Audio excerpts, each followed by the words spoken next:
நீங்கள் டெய்லி காலையில் உங்கள் டேவை டீ காஃபி பிஸ்கெட்டோடு ஸ்டார்ட் பண்ணுறீங்களா? இந்த வீடியோ உங்களுக்கானது தான்.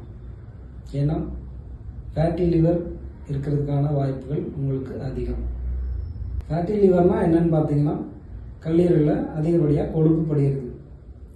எதனால் வரும்னு பார்த்தீங்கன்னா, அதிகப்படியாக நம்ம ஜங்க் ஃபுட்ஸ் எடுக்கிறது அண்ட் ஆல்கஹால் கன்சியூம் பண்ணுறது அண்ட் செடன்ட்ரி ஹேபிட்ஸ் அப்படின்னா ஃபிசிக்கல் ஒர்க் இல்லாமல் இருக்கிறது. அதுவுமே ஃபேட்டி லிவர் வர்றதுக்கான ஒரு காரணம். 90% ஆஃப் ஃபேட்டி லிவர் பேஷண்ட்ஸ்க்கு சிம்டம்ஸ் எதுவுமே இருக்காது.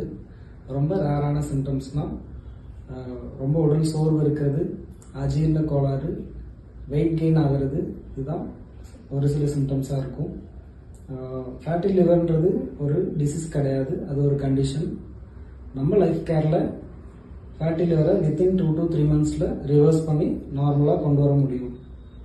இது சம்மந்தமாக வேறு ஏதாவது கேள்வி இருக்குது அப்படின்னா லைஃப் கேரை எனி டைம் காண்டாக்ட் பண்ணலாம். தேங்க்யூ.